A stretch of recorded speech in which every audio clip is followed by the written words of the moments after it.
And it is Wednesday once again, guys. You knew it. You saw the calendar. You saw the day approaching. It's Wednesday. That means Trekyards Mission Briefing, your dose of weekly Trek discussion of all things canon, non-canon, side-canon, everything in between.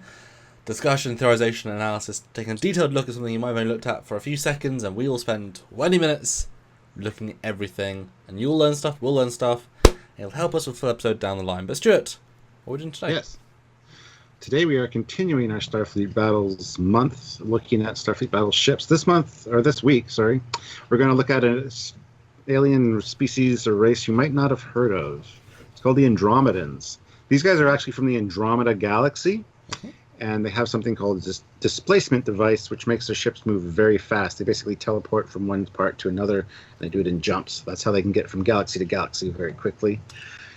And they've encroached on our galaxy, and they're here to kick some ass and take some names and take some territory. So anyway, here's one of their ships. This is the Dominator Dreadnought. But Stuart, what's Starfleet Battles? Because we have to say it each time. Here we go again. Well, you should know by now. Why don't you tell everybody what Starfleet Battles is? Starfleet Battles is a tabletop game from the 60s and 70s, or 70s and 80s, based in TOS tech.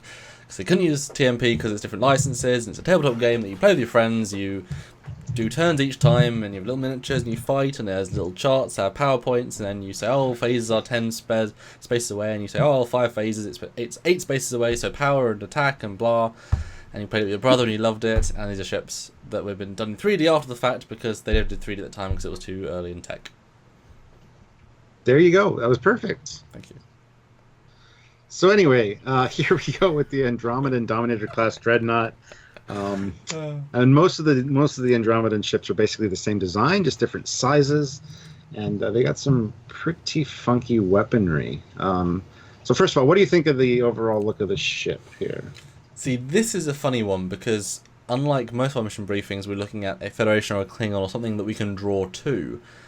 This is an invented new thing, with no backstory, no future story. Well, there's a whole backstory. Trust me.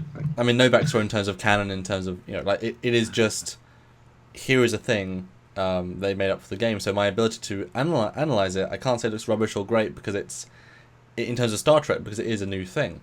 My first thought is it's a Roomba combined with a Tron disc combined with a very stubby impulse drives from Star Trek Beyond's Into Darkness Enterprise. All of those things came after Flying Starfleet Saucer. Battles, so all those things... Okay, it's a flying saucer with engines. There you go. That came before. The same could be said for the Constitution class. It's a flying saucer. It's a rocket ship with a flying saucer attached, yeah. Yeah, it's interesting. I like the logo in the middle. They like their triangles. I'm surprised that the triangle aesthetic of their logo doesn't carry over to their ships. You'd think that it would, given that's how, Michael Kuda designed a logo, and then in TNG, and then ship design is based ships around that, so it's kind of strange to have such a completely antithetical design scheme with the logo. But that's against TNG style. What's your first impression, Stuart? Back in the 70s. I've always thought it was a simplistic design, but it works. I mean, you get a shape that works, you go with it, and it's simple, it's stocky, it's a tough little ship, or a big ship in this case, because it's the Dreadnought, it's the upscaled version, but something that's really simple, looks cool, and the way Adam Turner, special thanks to him for these renders that have been out forever. This has been around since 2007, this one, and just him bringing these Starfleet battleships to life is really cool. Yeah. I've always liked the Andromedans. They got some cool weaponry, and the displacement device is cool. Like I said, you can be fighting it, and all of a sudden it's behind you, attacking another shield facing, which, yeah. A la BSG. Yeah, I guess, yeah, absolutely. Well, that's the thing. Other galaxy, other rules. There's nothing to compare it to. I mean, I know that we had... Which galaxy were the guys that attacked us from in TOS? The ones that made the ship go to warp 26. Where were they from? That's the Andromedan galaxy as well. So same guys, I assume? I don't think so. I mean, they had tech that was ridiculously advanced too. I mean, why would there be too ultra advanced? I mean, obviously, in terms the whole of galaxy. That's why.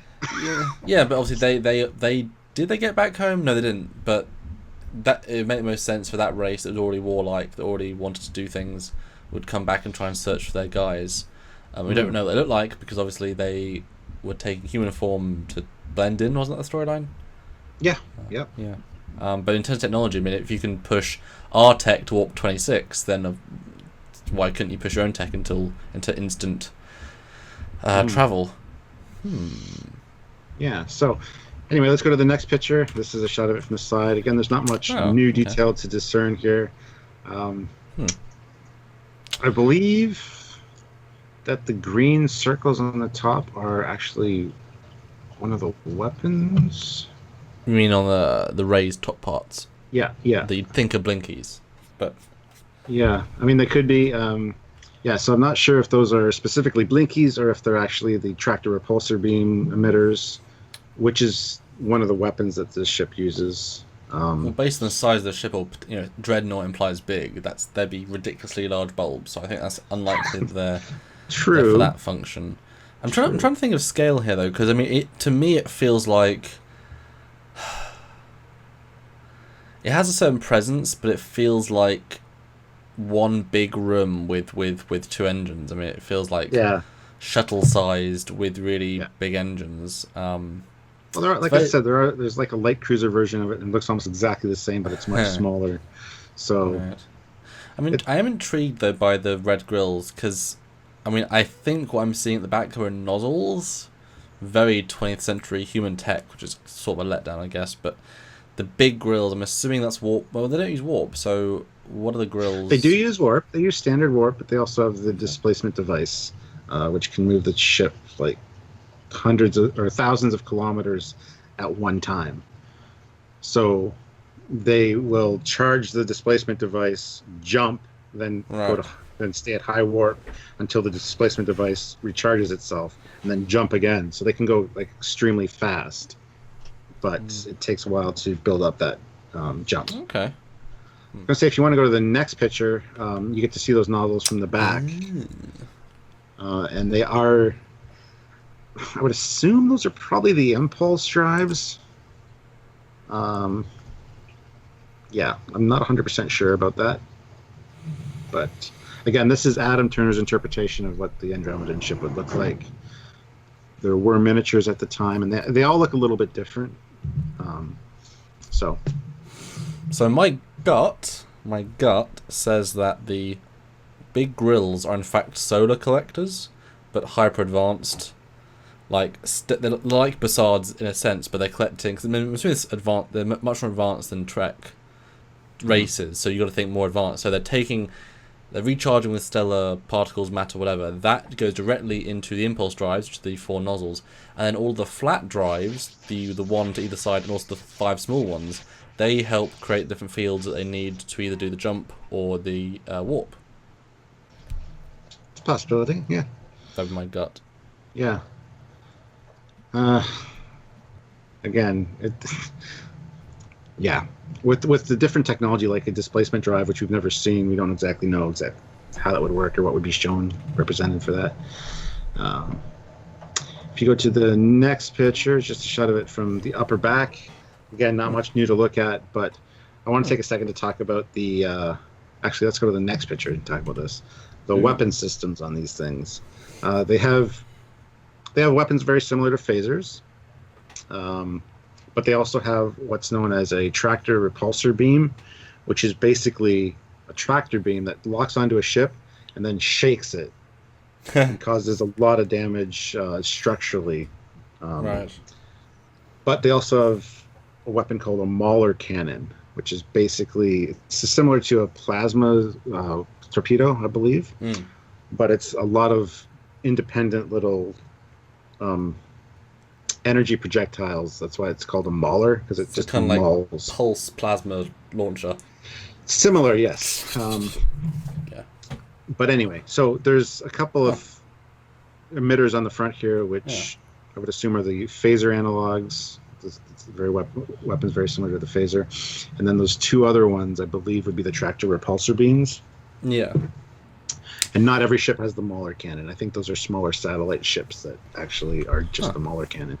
It kind of surprises me though. I mean, we have no idea what they look like. So obviously, I'm assuming they have a different atmosphere. I mean, that's the most obvious thing to make them alien. I mean, they shouldn't breathe oxygen. They shouldn't be like humans. They're Andromedans. They shouldn't. They should be different. But there's no windows, as far as I can see. I mean, maybe that front portion above the weapons, above the white bit, is a selection of window.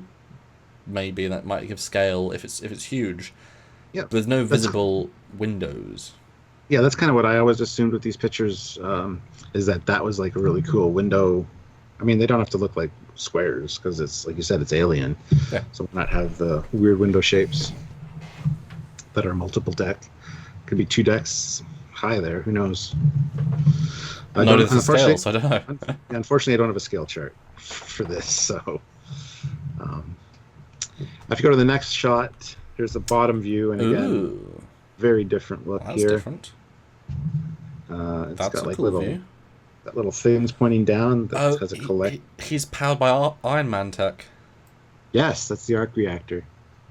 The arc warp reactor. That's what it is. Yeah.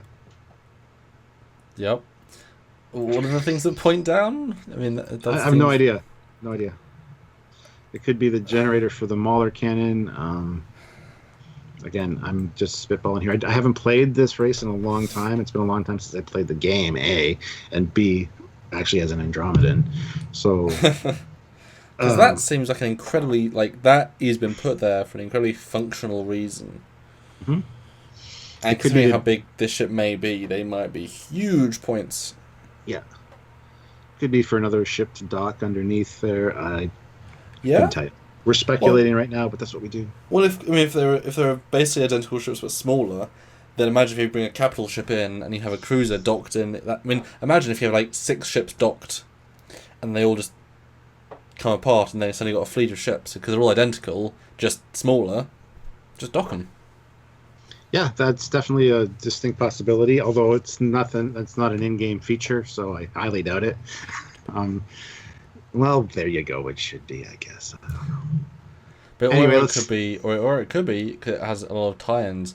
The Independence Day weapon. You just flip the ship like this, and suddenly you platinum it. If it's the biggest ship of the fleet, well, I wouldn't have a planet-destroying weapon. It looks like the weapon, has clear parallels, so why not? Sure, absolutely. The next picture is just a shot, another underneath shot, but from the back. So nothing really new to discern there. If you want to go to the next picture, that might give you a little bit of sense of scale. It's getting... And now, another thing that's interesting about these Andromedans is they don't have shields. They actually have energy absorbers on the hull, which absorb any incoming energy fire, like from from phasers, and channel it into the ship's own power systems to power up their own weapons. That's basically not even fair. I know, but they're energy absorbers, so that's their technology instead of shielding. So I take it we lost the war? Well, no, we didn't. And Stuart, what on earth is this cool Connie in the view? Well, we're not talking about that, are we? Oh, but I really like it. I know. There's a folder ready to go for that ship. Okay, cool. Welcome, Trekyards, everyone, looking at this random Connie class. No, it's a huge ship, obviously, though. I mean, the thing is, it could be just really close to camera because the way the hits are hitting the perspective of the shields, it's a lot of the ship that's being hit by something that should be that big in comparison. So I still can't really understand scale. It feels bigger than I think it is. Maybe it's like a kilometer, 1,000 meters big. Yeah, I couldn't even tell you. That's still 3 times a Connie. So for this era, that'd be ginormous. Huh. Right. Well, if you want to know what that Federation ship is, I'll tell you. It's a strike cruiser called the Prometheus class. Yay, Prometheus. But we will look at that at some other point in the future. So okay. Let's go to the next picture. Again, it's another battle shot. Facing off against a Gorn and some Federation ships, actually. And there you can see those big purple ones would be the tractor repulsor beams shooting out the front. So that's what those 2 emitters at the front were. They're clearly doing their job. Yes, they are. So, and then again, you can see again absorbing more phaser fire. Cool, see barrel-mounted phasers. That's awesome. Kind of looks cool doing that. Yeah. And the last shot. Let's take the Andromedans down. Now, I'm not sure what race it is that's fighting them here, but they've got missiles, so I'm assuming it's the Kinzinti. It could also be the Lyrans, but the odd-looking ships I haven't seen before. So, anyway, here's the Andromedan kind of getting the crap kicked out of them. So, I mean, energy absorbers. If you can fire a kinetic missile past the energy absorbers. Projectile weapons don't affect energy absorbers the same way. That's what causes damage. So, yeah, missiles and drones. So I guess the key would be you fire a physical missile into the hull, make a hole in the hull, so therefore the dampeners aren't effective. You just fire an explosive into that hole, then it's absorbing everything outside, but everything inside gets annihilated. So you got to think low tech, and then that'll beat them up. Pretty much, yeah.